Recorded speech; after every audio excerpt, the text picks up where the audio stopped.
You're listening to New Hampshire Now with Chris Ryan, presented by the New Hampshire College and University Arts.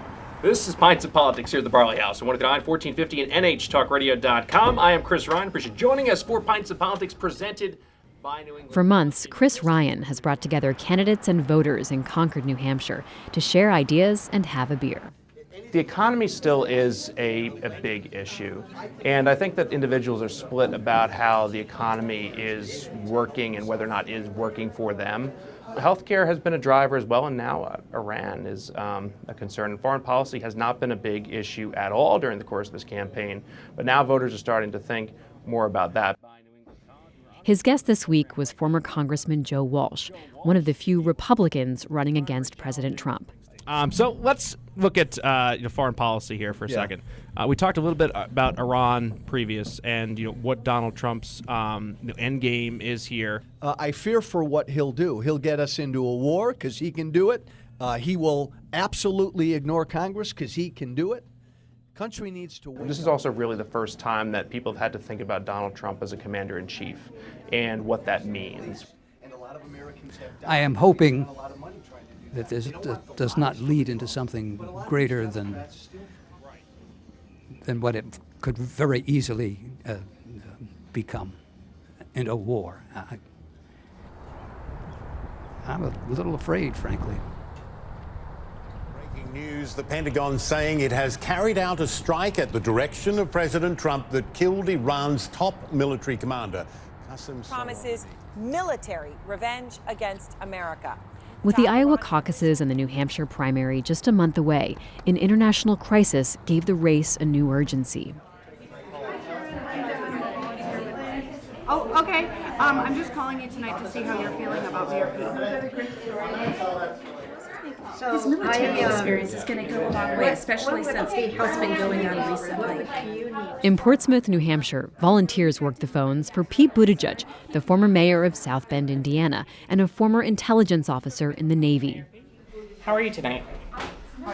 I'm doing well, thanks. I think the fact that he has served in the military, I think that military insight would be extremely beneficial, unlike anybody else right now that's running.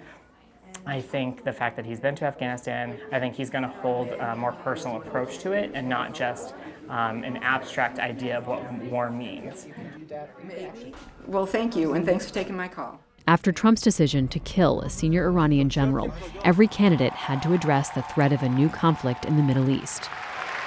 The American people do not want a war with Iran.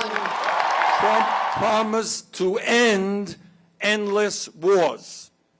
Tragically, his actions now put us on the path to another war. If we have learned nothing else from the Middle East in the last 20 years, it's that taking out a bad guy is not a good idea unless you are ready for what comes next. No one wants war, but it's going to take hard work to make sure we don't end up there by accident. In New York, former Vice President Joe Biden gave a special address on Iran, while in Iowa, John Kerry was campaigning for him. As Secretary of State, he helped negotiate the 2015 nuclear deal with Iran. If we have to go to war today, if we find an escalation after escalation, it will be because Donald Trump himself pulled out of that agreement and created an equation where confrontation was inevitable. I'm scared to death. I have a grandson that's at Fort Bragg right now, and I don't want them going someplace where I have no faith in the person that's making the call. And I have no faith in Trump whatsoever. I want somebody to be president of the United States who can bring everybody to the table, and there's no doubt in my mind that person is Joe Biden. Pat Reinard runs a team of reporters across Iowa. At some Joe Biden events up in Northeast Iowa that some of our reporters were at, where you did see a number of caucus goers come out and say, like, I've been trying to make up my mind, and now I think I'm leaning closer to Joe Biden just because of his significant foreign policy experience. I just want to, I want to feel a little bit safer of where we're at in the world. Obviously, we're going to have a big debate here, though, with Bernie Sanders of like, is it experience or is it judgment? Biden's long track record in the Middle East could also be a liability, and his competitors have sharpened their attacks. Joe Biden voted and helped lead the effort for the war in Iraq, the most dangerous foreign policy blunder in the modern history of this country. Joe Biden. Bernie has been very clear about the fact that we need to end the forever wars, and that has been something that is very easily digestible by voters. And what happens in this last month really matters, and something like this new Iran crisis can really shape how the final month plays out. With so little time left, candidates have to make every moment count. That means a lot. For sure. All the best. All right. Hey, how are you? Yes, sir. Nice to meet you. Nice to meet you too. I don't think negativity is going to beat negativity. I think that positivity, that light will be darkness, that love will be hate. I just know that me being here to deliver that message is the most persuasive thing. But the senator from New Jersey couldn't stay long in Iowa this week.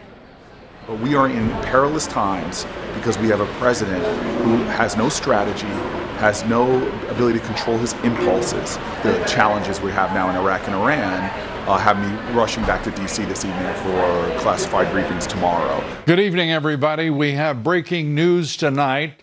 Iran has retaliated, and in that retaliation has struck at a base. It is signaling primarily to its own people that it's not just going to sit back and take it. And according to the White House at this moment, the president has been briefed on this counterstrike. America seemed close to war on Tuesday night, but then both countries stepped back from the brink. Iran appears to be standing down, which is a good thing for all parties concerned and a very good thing for the world. The next day in Hudson, New Hampshire, some were still shaken. You know, we're really upset about what's going on over there. What do you think your stance is going to be as far as foreign policy in the Middle East? I was one of the candidates who came out and said that killing Soleimani was a mistake. And I know it's a mistake because 75% of Americans want nothing to do with a war in Iran. I would follow the will of the American people, and the American people want to end the forever wars.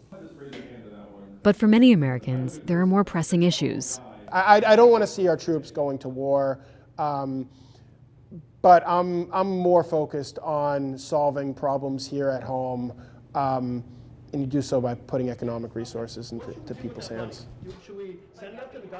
Everybody realizes that there's only a few weeks left to make that final sell, and they're all trying to find as many ways as possible to just get in front of all these people because the field is so not set, because so many people are still making up their minds. And so sometimes it's just whoever inspires you the most right at the end.